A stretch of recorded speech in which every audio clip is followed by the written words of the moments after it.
Hello viewers, আশা করি সবাই ভালো আছেন। আজকে আমি আপনাদের মাঝে নতুন একটা টিউটোরিয়াল নিয়ে উপস্থিত হলাম। সো আজকের টিউটোরিয়ালটা টপিক হচ্ছে কিভাবে আপনি আপনার বিকাশ অ্যাপস থেকে সোনালী ব্যাংকে খুব সহজে টাকা পাঠাতে পারবেন। অর্থাৎ আপনার বিকাশে টাকা আছে, আপনি চাচ্ছেন এই টাকাটা আপনি আপনার ব্যাংকে, সেটা কোন ব্যাংক, সেটা সোনালী ব্যাংক, সোনালী ব্যাংকে কীভাবে টাকাটা ট্রান্সফার করতে পারবেন সেই ভিডিওটি নিয়ে আমি আজকে উপস্থিত হলাম। সো ভিউয়ার্স, কথা না পেরে চলুন দেখে আসি কিভাবে আপনি আপনার বিকাশ থেকে টাকা ট্রান্সফার করতে পারবেন আপনার সোনালী ব্যাংকে। সো চলুন দেখে আসি কিভাবে করব। ফার্স্টে আপনি আপনার বিকাশ অ্যাপসটাই ওপেন করবেন। বিকাশ অ্যাপসটা ওপেন করার পর দেখুন যে আরও দেখুন সবার উপরে এখানে ক্লিক করবেন। ক্লিক করার পর সবগুলো অপশন কিন্তু ওপেন হলো আপনার এইখানে। এইখানে ওপেন হওয়ার পর আপনি যেহেতু আপনার বিকাশ থেকে আপনি ব্যাংকে টাকা পাঠাতে যাচ্ছেন, তার জন্য কি করতে হবে আপনাকে, বিকাশ টু ব্যাংক, দেখেন 3 নাম্বার রোতে 2 নাম্বার যে অপশনটা বিকাশ টু ব্যাংক, এইখানে আমি ক্লিক করব। এইখানে ক্লিক করার পর আপনি কি চাচ্ছেন, আপনার ব্যাংক অ্যাকাউন্টে টাকাটা ট্রান্সফার করতে যাচ্ছেন? হ্যাঁ, তার জন্য আপনাকে ব্যাংক অ্যাকাউন্টে এখানে ক্লিক করতে হবে। সো এইখানে ব্যাংক অ্যাকাউন্টে কিন্তু আপনার সোনালী ব্যাংক যে অ্যাকাউন্টটা লিঙ্ক আপ করে রাখতে হবে। যদি আপনি লিঙ্ক আপ করে না রাখেন আপনার এই বিকাশ অ্যাপসের সাথে, তাহলে কিন্তু আপনি টাকা পাঠাতে পারবেন না। আর কিভাবে লিঙ্ক আপ করতে হয় বিকাশ অ্যাপসের সাথে সোনালী ব্যাংকের অ্যাকাউন্ট, সেটা নিয়ে যদি ভিডিও চান তাহলে প্লিজ কমেন্ট বক্সে জানাবেন, আমি নতুন একটা ভিডিও করে দেবো কিভাবে আপনি লিঙ্ক আপ করতে পারবেন বিকাশ অ্যাপসের সাথে সোনালী ব্যাংকের। সো আমি যেহেতু লিঙ্ক আপ করে রেখেছি তার জন্য আমি এখন কি করবো, যা সোনালী ব্যাংক এই অপশনটা ক্লিক করবো। এই অপশনটা ক্লিক করার পর দেখুন যে আমার এখানে ব্যাংক ডিটেলস দেখাচ্ছে। এখানে আমি প্রাইভেসি ইস্যুর জন্য আমি হাইড করে রাখবো। সো ব্যাংক ডিটেলস দেখাচ্ছে, এইখানে আপনি ক্লিক করবেন। ক্লিক করার পর দেখুন যে এখানে অ্যামাউন্ট দিতে বলেছে, আপনি কত টাকা পাঠাতে চাচ্ছেন। সাপোজ ধরুন আমি 100 টাকা দেখাই দিচ্ছি, 100 টাকা পাঠাতে চাচ্ছি। 100 টাকা দিয়ে এখানে রেফারেন্স দিয়ে দিলেন। সাপোজ ধরুন যে কোনো একটা রেফারেন্স দিয়ে দিলেন, ফান্ড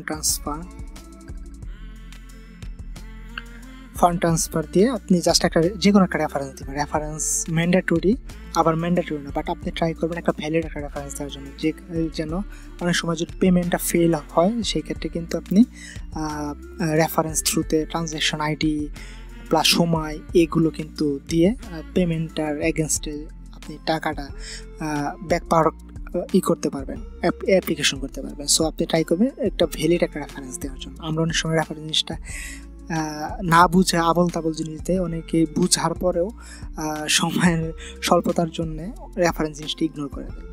আপনি প্লিজ ট্রাই করবেন যে সময় থাকে একটা ভ্যালিড একটা রেফারেন্স দেওয়ার জন্য।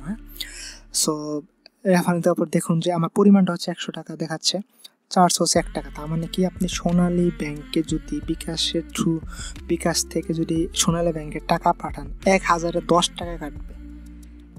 আমি আবারও বলছি, যদি আপনি বিকাশ অ্যাপসে যে টাকাটা আছে সেই টাকাটা যদি সোনালী ব্যাংকে ব্যাংকে যদি পাঠান, তো সেই ক্ষেত্রে কিন্তু 1000-এ 10 টাকা কাটবে। তো সেই ক্ষেত্রে আপনি যদি 500 টাকা পাঠান 5 টাকা কাটবে, 200 টাকা পাঠান 2 টাকা কাটবে, মানে শতকরা হচ্ছে 1%, 1000-এ হচ্ছে 10 টাকা সেই হিসাবে, ঠিক আছে। সো এখানে যেহেতু আমি 100 টাকা পাঠাচ্ছি, যদি শতকরা 1% হয় তাহলে কত আসে, 100 টাকা 1 টাকা। সো এখন চার্জ এখানে 1 টাকা, টোটাল সর্বমোট কাটবে আমার 101 টাকা। সো সব কিছু এইখানে মানে এইখানে একটু আপনারা সময় দিবেন যে সব কিছু ঠিকঠাক আছে কিনা। দেওয়ার পর আপনি এখানে আপনার বিকাশের পিন বা পাসওয়ার্ড, অনেকে ভাবে যে, অনেকে আমাকে কমেন্ট করে যে ভাইয়া যে আমার পিনটা জানা নাই বাট পাসওয়ার্ডটা মনে আছে। বিকাশের পিন যেটা, পাসওয়ার্ড সেটাই।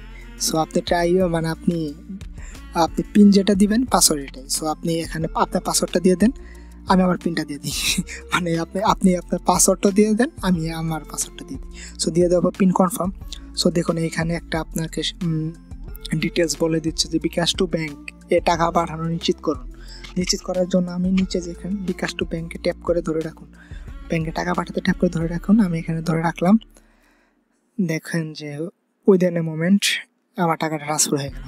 টাকা ট্রান্সফার হওয়ার পর এরকম একটা ডিটেলস ছিল। আমি হোমে ফিরে যাই, আমি একটু ইনবক্সে যাওয়ার পর লেনদেনে যাই। দেখেন আমার বিকাশ সোনালী ব্যাংকে ট্রান্সফারটা সাকসেসফুলি ট্রান্সফার হয়ে গেছে। সো ভিউয়ার্স, ভিডিওটা এই পর্যন্ত। কিভাবে আপনারা বিকাশ টু আপনার সোনালী ব্যাংকে খুব সহজেই টাকাটা ট্রান্সফার করতে পারবেন সেই ভিডিওটা নিয়ে আমি আজকে আপনাদেরকে ডিটেলস বক করলাম। যদি ভুল ত্রুটি কিছু বলে থাকি প্লিজ ক্ষমাসুন্দর দৃষ্টিতে দেখবেন। আর যদি আমাদের চ্যানেলে আপনি নতুন হয়ে প্লিজ সাবস্ক্রাইব করে রাখবেন। আর যদি আপনি চান যে আপনি আজকে তো আমি দেখালাম যে বিকাশ টু সোনালী ব্যাংকে টাকা ট্রান্সফার, সো আপনি যদি চান যে ভাই আমি বিকাশ অগ্রণী ব্যাংকে টাকা কীভাবে ট্রান্সফার করবো, বা ভাই বিকাশটা আমি কীভাবে ইস্টার্ন ব্যাংক বা ইবিএল ব্যাংকে কীভাবে ট্রান্সফার করবো, এইগুলো যদি প্রতিটা ব্যাংকে যদি ইন্ডিভিজুয়াল ভিডিও চান কীভাবে ট্রান্সফার করতে হয়, কীভাবে লিঙ্ক আপ করতে হয়, প্লিজ কমেন্ট বক্সে জানান। আমি A to Z সহকারে ডিটেলস সহকারে আমি ভিডিও করে আপনাদেরকে বুঝিয়ে দেখিয়ে দেব। সো ভিউয়ার্স, আজকে এই পর্যন্তই। ভিডিওটি এত বড় হওয়ার জন্য আন্তরিকভাবে দুঃখিত। ভিডিওটি দেখার জন্য আপনাকে অনেক ধন্যবাদ।